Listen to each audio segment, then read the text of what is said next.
Bonjour les amis, j'espère que vous allez bien. Bienvenue sur ma chaîne YouTube Roboboxing et autres sports, où on va parler de MMA les amis. Alors, je vais commencer par la fin, après j'y reviendrai. Mais quand Alex Pereira dit quelque chose, il le fait. Quand Alex Pereira dit quelque chose, il le pense. Je regarde juste un truc. Ouais. Ah, il fait frais quand même ce matin.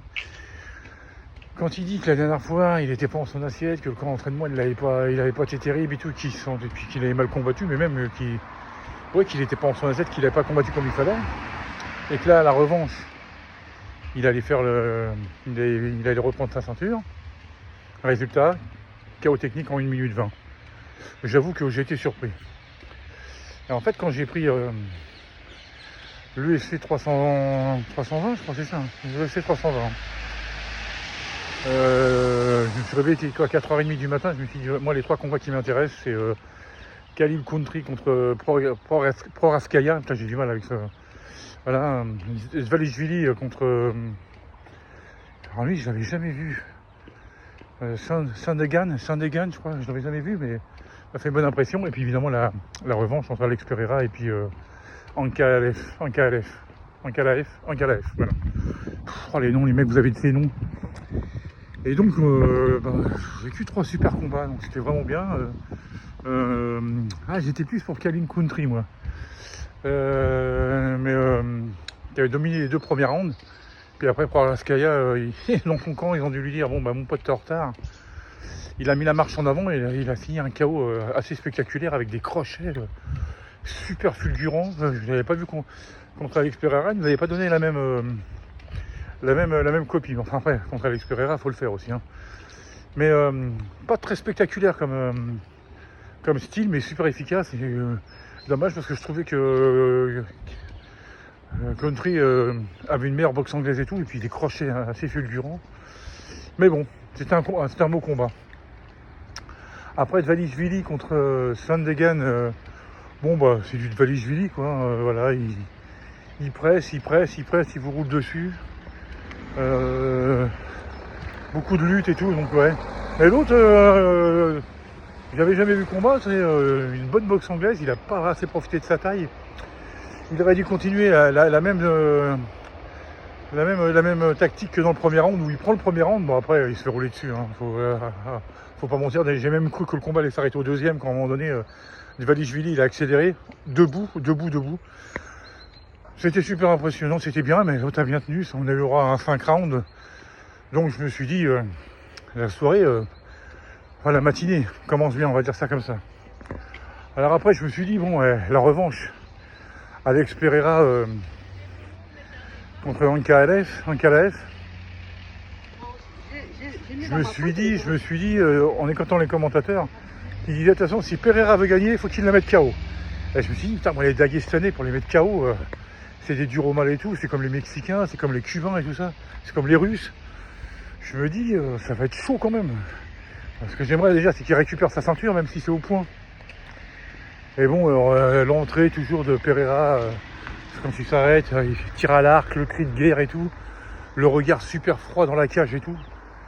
Et l'autre arrive tranquille et tout, je me suis dit, bon, on va voir, ça va dépendre comment il va débuter. Et dès le coup le coup de gong, hein, on va dire ça le début du combat, je vois Alex Pereira qui s'avance comme ça, qui balance un gauche-droite. Bon, ça atteint pas sa cible, mais ça veut dire, bon les mecs, je vais te marcher dessus. T'as intérêt à savoir ce que tu fais. Jusqu'à cette fameuse droite qui passe ici dans la tempe, là.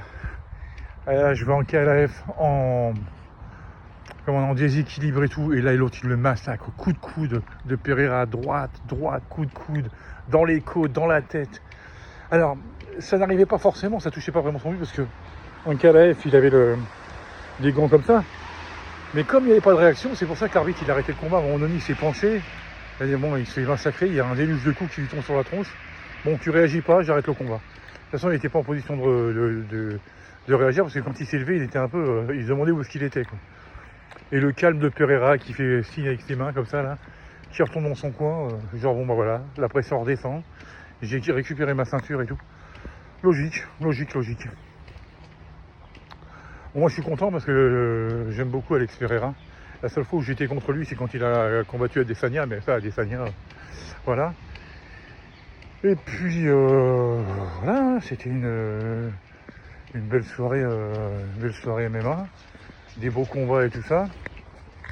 Donc, c'est super cool. Qu'est-ce qu'il y a d'autre à dire? Maintenant, il y a d'autres affiches. Hâte de voir Cyril Gane contre Thomas Spinal. Ça aussi, ça va être du grand art. En boxe, je sais plus ce qu'il y a dans les... Mais il y a pas mal d'affiches qui vont arriver là. Hein.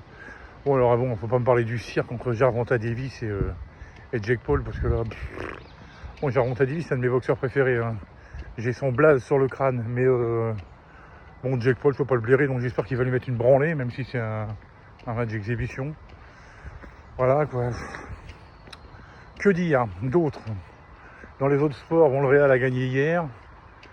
3-1. Bon, voilà, c'était pas un match super passionnant. J'ai bien aimé le match de Vini. Mbappé, c'était pas son meilleur match, mais ça va, il a mis son but. Il y a eu une petite alerte au niveau de sa cheville, mais ça va. Il n'y a rien de grave. Bon, l'OM, j'en parle pas parce que je m'en bats les couilles. Hein. Je m'en bats les couilles. Paris joue ce soir, et après il y a la trêve internationale. Donc voilà ce qu'il y avait à dire. Sur ce week-end, au niveau du tennis, bon bah Alcaraz avait gagné Tokyo la semaine dernière, Sinner avait gagné Pékin, bon. Alcaraz sera pas à Shanghai. Normal, c'est moi qui lui ai dit, les mecs, reste tranquille, repose-toi un peu. Et puis voilà, c'est tout.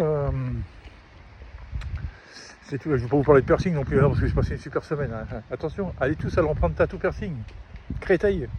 Vous allez voir, vous ne serez pas déçus. Bon, sur ce, les amis, je vous souhaite à toutes et à tous un super dimanche. Et puis, bah écoutez, prenez bien soin de vous. Non, c'est ce que je dis en dernier, ça. Je vous dis à bientôt pour une nouvelle vidéo, et en attendant, prenez bien soin de vous. Allez, ciao.